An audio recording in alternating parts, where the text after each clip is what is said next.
तो वो इम्प्लीमेंट होंगे और वो बहुत इफ़ेक्ट करेंगे। बहुत बच्चे पैनिक हो रहे हैं एज़ पर न्यू रूल जो अभी 22 जुलाई से स्टूडेंट्स बहुत पैनिक हो रहे हैं। कुछ तो बोलने लगे कि अब हमें जाना ही है अभी वो, क्योंकि उनको पता है कि भाई अभी ये जो रूल्स आ चुके हैं। It's been 3 months now well I was jobless and I was doing 9 to 5 job hunting. So Why did you choose that domain? Is it for sponsorship point of view or some other? Think about coming to UK today. Would you have made the same decision? अगर आपके पास skill नहीं है, आप fresher हो, आप शुरू से शुरुआत करने आ रहे हो, सोच रहे हो कि यहाँ पे आके आप करोगे, तब भी मैं बोलूँगी कि आओ। बट यहाँ पे आपको आने के बाद में बहुत डीमोटिवेट भी होगे, मोटिवेट भी होगे और आपको वो सब फेस करना पड़ेगा। मैं बोलूँगी कि अगर आपको करना है तो आओ, अगर नहीं करना है, ये फेस नहीं करना है तो फिर बिल्कुल ही मत आओ। नॉलेज की कोई वैल्यू नहीं है, so learn but implement and if you are thinking to implement from today, start doing right now. If you are looking to study abroad, then watch this full video and subscribe to our channel to stay updated. तो शिवानी, हम लोग यहाँ आ गए हैं, तो railway station पे आ गए हैं। तो यहाँ से बताओ, how far is your home from here? It's 20 minutes by walk and 5 minutes by cab. 5 minutes by cab. So you walk or take a cab, anything? Yeah, you can take the bus from outside. You can take the bus also from. तो यहाँ पर local transport वैसे how is there in the city? How is it like to live in Leicester? It is nice. It's just 3 months I moved here. Yeah. So I haven't explored yet. Yeah. So it's from job to home and home to job. Right. And sometime if it's in weekend, so I go home, which is in Chester. In Chester. To see my husband. And yeah, so over here everybody says that this city is good. It's आपको यहाँ पे सारे cultures मिल जाएंगे। यहाँ पे मंदिर भी बहुत सारे हैं। बहुत सारे हैं। There was also a mosque very close to our hotel, I could see. Yeah. And you were telling about Melton Road, जहाँ पे there are a lot of Gujarati restaurants, so and like really good Indian food. Yes. So and very good vegetarian food as well. So I think definitely that's there. So coming back, you got help. You did your resume, you did your LinkedIn, and then you reached out to a lot of recruiters. Then you also started getting some calls. Also, your faculty in your college was supportive. Yes. Now, where did you finally end up getting a job? It's been 3 months now. Well, I was jobless and I was doing 9 to 5 job hunting. Yeah. So after my, I did the interview with one of coach जो मैंने आपको बताया कि मैंने वो coach से बात की, उन्होंने मुझे बताया, तो फिर मैं उस हिसाब से सब फॉलो करने लगी कि आपको रेज्यूमे टेलर करने हैं, आपको कवर लेटर बनाने हैं, आप जिस कंपनी में अप्लाई कर रहे हो, इट टेक्स वो आपका बहुत ज़्यादा टाइम ले लेता है। लाइक 20 to 25 मिनट्स आपको एक जॉब अप्लाई करने में लग जाते हैं। Right, because if you want to truly apply अच्छे से, तो then you have to tailor, Yes. you have to understand what the job is about, make Yes. sure that you are pitching for that particular job. So जब मैंने apply करना शुरू किया, मुझे calls आने शुरू हुए, स्क्रीनिंग इंटरव्यूज़ फ़ोन पे। स्क्रीनिंग इंटरव्यूज़ में उन्होंने फर्स्ट राउंड लिया, सेकंड राउंड भी उनका स्क्रीनिंग होता है, कुछ कंपनीज़ में होते हैं वो। तो मैंने उनको स्क्रीनिंग इंटरव्यूज़ में उन्होंने पूछा कि आप कौन से वीज़ा पे हो। मैंने कहा currently I have 2 year of my graduate visa. तो उन्होंने कहा कि तो फिर हम आपको फर्स्ट तुरंत मना कर देता है कि that we are not sponsoring. तो मैंने कहा अच्छा ठीक है, आप स्पॉन्सर नहीं कर रहे हो तो पर आप एक्सपीरियंस तो दो, आप एक्सपीरियंस नहीं दोगे तो हम आगे बढ़ेंगे कैसे। तो उनका ये कहना है कि हम आप में इन्वेस्ट करेंगे 2 साल, उसके बाद में आप चले जाओगे, फिर हमें किसी और को हायर करके उनके अंदर इन्वेस्ट करना पड़ेगा, फिर शुरू से शुरू करना पड़ेगा। Right. जो कि वो उनके जगह पे सही है। पर वो अभी जैसे कि ये न्यू रूल्स आए, उस टाइम पे भी न्यू रूल था कि आपको इतने लाइक 32,000 का मिनिमम पैकेज, आपकी वेजेस होने चाहिए, आपका पैकेज शुरू होना चाहिए। और मैं भी डिपेंडेंट हूँ, तो मुझे तो दोनों का सोचना पड़ता है। तो उसके बाद में जब मैंने ये स्टार्ट किया, स्क्रीनिंग इंटरव्यू आए, कॉल किया, so I was also get frustrated और मैंने मतलब सबको रीच आउट करना शुरू किया। Even at the middle of the night I won't sleep, मुझे ऐसे नींद में से मैं उठ जाती थी और उसके बाद में मैं अच्छा ठीक है लैपटॉप खोला, अप्लाई करना शुरू किया।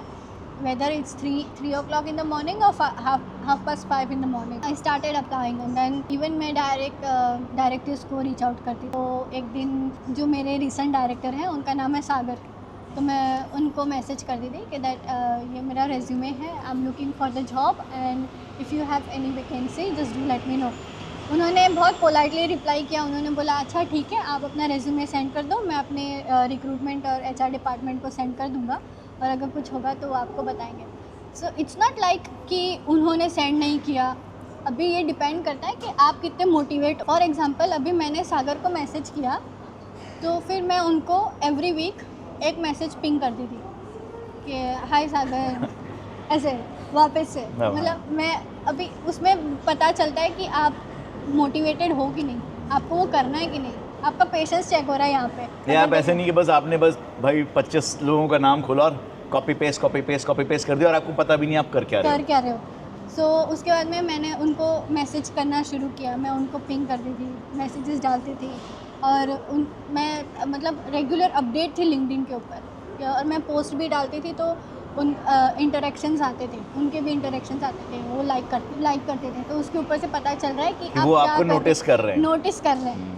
Even the recruiters and the directors they do check your profile. अगर आपकी प्रोफाइल अच्छी लगी तो उसके ऊपर से वो आपको तो ये सब पोस्ट वगैरह करना ये भी आपको आपके करियर कोच ने सिखाया या आपने खुद सीखा? नहीं, मुझे करियर कोच ने बताया कि आपको ज़्यादा एक्टिव रहना पड़ेगा लिंक्डइन के ऊपर। बट वो बताते हैं सिर्फ या करवाते भी हैं? करवाते भी हैं। और वो नहीं करेंगे, वो आपको बोलेंगे कि आप ये करो। अब आपके ऊपर डिपेंड है कि आप कर रहे हो कि नहीं कर रहे हो। तो जब मैं मेरे जो डायरेक्टर हैं, मैं उनको जब मैंने अप्रोच किया, उनसे बात की, तो एक दिन उनका मैसेज आया all of a sudden that we have a new opening in our care home और वहाँ पे हमें एडमिनिस्ट्रेटर की ज़रूरत है। तो मैंने कहा कि ठीक है, मैंने तुरंत हाँ बोल दिया। मैंने कहा हाँ ठीक है। और उसके बाद में उन्होंने बोला कि उसके लिए आपको मूव होना पड़ेगा। मैंने कहा ठीक है, कोई बात नहीं, मैं मूव हो जाऊँगी। तो उन्होंने मुझे बोला ओके रेज्यूमे सेंड कर दो, और ये इन हाउस था, इंटरनली रिक्रूटमेंट हो गया। इससे पता चल रहा है कि उन्होंने ये जॉब पब्लिश नहीं की, पर उन्होंने इंटरनली रिक्रूट कर लिया क्योंकि उनके दिमाग में आया कि भाई रोल है, उनके दिमाग में आया कि शिवानी है, ये मेरे को परेशान करती रहती है तो भाई इसको रोकने का एक तरीका से जॉब दे दो। हाँ, तो उसके बाद में जैसे मैंने रेज्यूमे सेंड किया, 1 घंटे के बाद में मुझे जो ऑपरेशनल डायरेक्टर है उनका फ़ोन आया कि आप कब कहाँ पे रहते हो और आप कितने दिन में मूव हो जाओगे। आप तब चेस्टर में थे? तब मैं चेस्टर में थी और अभी मुझे पता ही नहीं है मैं कैसे क्या करूँ, क्योंकि अभी मुझे मेरे हस्बैंड को छोड़ के मूव होना है और अभी मुझे शुरू से शुरुआत करना है। तो मैंने कहा ठीक है, मैं तो कर लूँगी, मुझे कोई टेंशन नहीं है, मैं कर लूँगी, मुझे मेरे ऊपर इतना भरोसा है कि मैं कर लूँगी। तो मैंने उनको बोला कि अच्छा ठीक है, मुझे 1 वीक दो, अभी यहाँ पे हाउस आपका कॉन्ट्रैक्ट होता है। राइट। तो फिर मैंने मेरी एजेंट को बोला कि I got the job and I will be moving, so अभी नेक्स्ट ईयर का जो ये कॉन्ट्रैक्ट होगा वो किसी और के ऊपर ट्रांसफ़र होगा। तो अभी से ही मैं आपको बता रही हूँ और मैं मूव हो रही हूँ, पर मैं विज़िट करने आऊँगी। ये सब हो गया, 1 वीक हो गए, मेरा इंटरव्यू हुआ। इंटरव्यू होने के बाद में सारे जॉब के जो एप्लीकेशंस होते हैं, सारे जो रिक्वायरमेंट्स होते हैं, वो सब कुछ ऑनलाइन हुआ। मैं वहाँ पे पहुँची जिस दिन मेरी ज्वाइनिंग थी कि विदिन ये मैसेज आने के विदिन वीक में ज्वाइनिंग भी हो गई। ज्वाइनिंग हो गई, मैं मूव हो गई, मैं ज्वाइन हो गई। हाँ, और आज की तारीख में ऐसा है कि मुझे पूरा सपोर्ट है मेरे डायरेक्टर से, मेरे ऑपरेशनल डायरेक्टर, मेरी जो क्वालिटी टीम है, मेरी मैनेजर है, मेरी मैनेजर बहुत सपोर्टिव है, बहुत सपोर्टिव। और मुझे कुछ भी है तो थोड़ा भी कोई भी डाउट है, हाँ अभी मेरा starting of my career, I am on my starting, so I won't get things which the way they are doing. मैं उनको पूछती हूँ, क्वेश्चंस बहुत करती हूँ, ज़्यादा ही क्वेश्चंस करती हूँ। यूनिवर्सिटी में भी ऐसा ही था, और यूनिवर्सिटी में मुझे नाम दे दिया था प्रोफेसर पपी। और उसके बाद में उनको कोई भी क्वेश्चंस पूछो वो आपको रिप्लाई देंगे। और उनको पता है कि मैं अभी CIPD लेवल 5 कर रही हूँ। मेरे पूरी मिडलैंड्स केयर की जो टीम है उनको पता है, तो अभी वो लोग मुझे ज़्यादातर HR के रोल के अंदर भी मुझे इन्वॉल्व कर रहे हैं। CIPD को थोड़ा एक्सप्लेन करो, क्या होता है? Chartered information of people development जो है वो लेवल 5, उसमें मैं कर रही हूँ diploma in people management. So it is one type of HR course. उसके अंदर मैंने लेवल 7 मेरा MBA किया हुआ है। तो मैंने एक एजेंसी को कांटेक्ट किया, मैंने उनको बोला कि मैंने लेवल 7 किया है और मुझे HR में ज़्यादा इंटरेस्ट हो, क्योंकि मैं करंटली उस टाइम पे मैं रिक्रूटमेंट असिस्टेंट की जॉब कर रही थी। तो उन्होंने बोला कि लेवल 3 आपके लिए नहीं है, वो बहुत बेसिक है। तो आप जो लेवल 3 कर रहे हो वो आपको आप जो रिक्रूटमेंट असिस्टेंट कर रहे हो, आपने जो MBA किया है वो आपके लेवल 3 में आ ही गया समझ लो, तो आप लेवल 5 पे। तो CIPD करने के कुछ चार्जेस होते हैं? हाँ। कितने चार्जेस होते हैं? अभी जो मैं पे करूँगी वो 2500 पाउंड। तो आप ये CIPD का भी सर्टिफिकेशन कर रहे हो जिससे कि आपको एक HR में भी साइड में अपॉर्चुनिटी मिल जाए।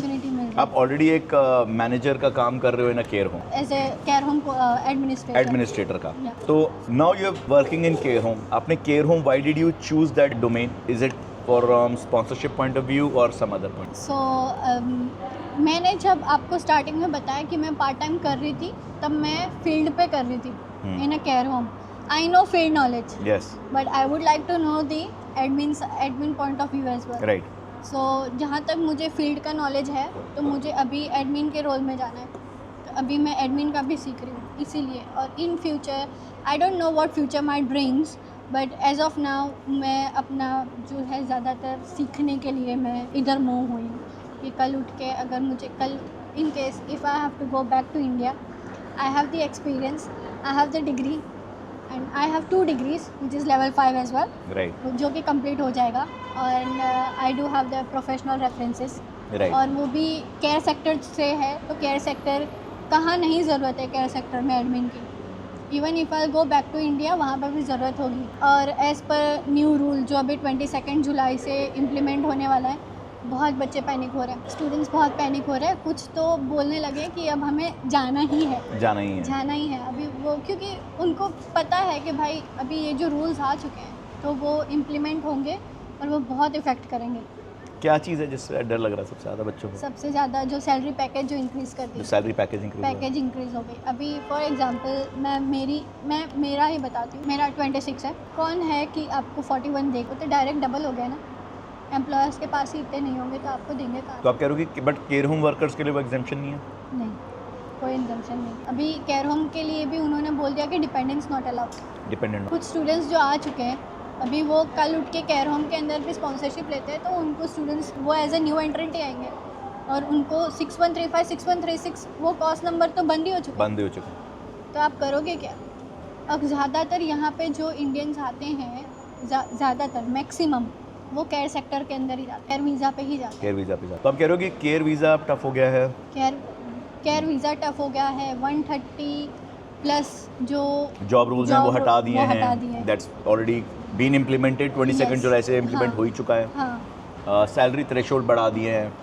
Now there is a lot to celebrate in your journey, yes, है ना? You came, you had your husband come and join you, went to very unexplored area of Wales, Chester में रहे, वहाँ पे different types of jobs करी, part time को full time में convert करा, यस, फुल टाइम से अब एक केयर होम के अंदर एडमिनिस्ट्रेटर रोल में आप लेस्टर आ गए हो। Here you are again doing, you found support in multiple places. Yes. You're also doing another program in HR. तो बहुत सारी चीज़ें पॉजिटिव हो रही हैं। But what do you see as your future? Do you believe you will have a long term future in the UK, or given all these rules that are changing, if you had to think about coming to UK today, would you have made the same decision? अगर आज के लिए अगर आपके अंदर इतनी calibre है, आपके अंदर स्किल्स है, फॉर एग्जांपल रिक्रूटर को आप मजबूर कर दोगे उस रिक्रूटर को आपको हायर करने के लिए। अगर आपके पास इतनी कैलिबर है तो मैं आपको बोलूँगी कि आप आओ। अगर आपके पास स्किल नहीं है, आप फ्रेशर हो, आप शुरू से शुरुआत करने आ रहे हो, सोच रहे हो कि यहाँ पे आके आप करोगे, तब भी मैं बोलूँगी कि आओ। बट यहाँ पे आपको आने के बाद में बहुत डीमोटिवेट भी होगे, मोटिवेट भी होगे, और आपको वो सब फेस करना पड़ेगा। मैं बोलूँगी कि अगर आपको करना है तो आओ, अगर नहीं करना है, ये फेस नहीं करना है, तो फिर बिल्कुल ही मत आओ। बिकॉज लाइफ बहुत टफ होने वाली है, बहुत टफ होने और अब वाली जितनी टफ थी उससे और ज़्यादा ही टफ होने वाली है। यस, तो अगर तो स्किल है, that's when you should come. Yes, That means that you are already employable, yes, and be ready to be able to demonstrate those skills. If not, if you think that they will teach you skills here, it is going to be very tough. It is going to be very. So, guys, let's take a small pause and let me tell you that I counsel hundreds of students looking to study abroad every month. And I am here to help you guys, not just with understanding your profile, which country or university is the best one for you, but help you through the admission process. And me and my team will get you your visa on time. And if you want a one-on-one counseling session with me, please go into the description. There is a link to my Calendly, and you can book a one-on-one slot with me. And let's get back to our video now. पूछा कि आपने वो वापस से choose क्यों किया पढ़ना? मैंने बोला मैं इन्वेस्ट कर रही हूँ मेरे अंदर। अगर मैं इन्वेस्ट कर रही हूँ, मैं सीख रही हूँ, मुझे पता है कि अगर मैं ये चीज़ सीख लूँगी तो वो सामने जो रिक्रूटर है, जो कंपनी है, वो ये चीज़ के लिए बैठी हुई है, वो लोग भी देख ही रहे कि हाँ ये बंदी इसके अंदर पढ़ इसने रही है अपने इनिशिएटिव पे इनिशिएटिव पे एचआर के अंदर उसने Skills स्किल develop डेवलप किए। करी हैं, अपने इनिशिएटिव से मनी स्पेंड करा है और टाइम लगा करके वो नॉलेज वो स्किल एक्वायर करी है। हाँ तो it definitely differentiates you yes from the other. और वो आपको बताता है कि आपके अंदर सीखना आप सीखने की आपके अंदर ताकत है कि आप सीख सकते। अगर नहीं तो फिर आप कुछ नहीं कर पाओगे फिर यहाँ तो पर। यहाँ पर you will have to be definitely very very strong, आपको 100 के भीड़ में से अलग रहना सीखना होगा कि आप कैसे रह सकते। बिकॉज ये नहीं है कि यहाँ पर आकर के प्रॉब्लम सॉल्व हो गई, यहाँ पर आकर के प्रॉब्लम शुरू हुई है। शुरू हुई है। यहाँ पर आकर के अगर स्किल्स बिना ले आए हो तो यहाँ पर life is going to be very very challenging. थोड़ा सा अपने हस्बैंड के बारे में बताओ, वो क्या कर रहे हैं, what is he doing in Chester, how is he liking it? So वो जब यहाँ पे स्टार्टिंग में आए वो भी डोमिनोज में ही कर रहे थे and he went through customer service से वो शिफ्ट लीडर पे गए। तो उनको वहाँ पे वो शिफ्ट लीडर तक थे। उसके बाद में उनको दूसरी अपॉर्चुनिटी मिली, सो वो उन्होंने वापस से दूसरी कंपनी में अप्लाई किया। Then he started working as a customer service assistant again in Asda, but today he is working as a store supervisor in Asda Wow. And he also get उनको क्या बोलते हैं उसको, वर्ड नहीं आ रहा है, सिलेक्ट किया हुआ है उनको कि वो स्टोर सुपरवाइज़र से स्टोर मैनेजर बने।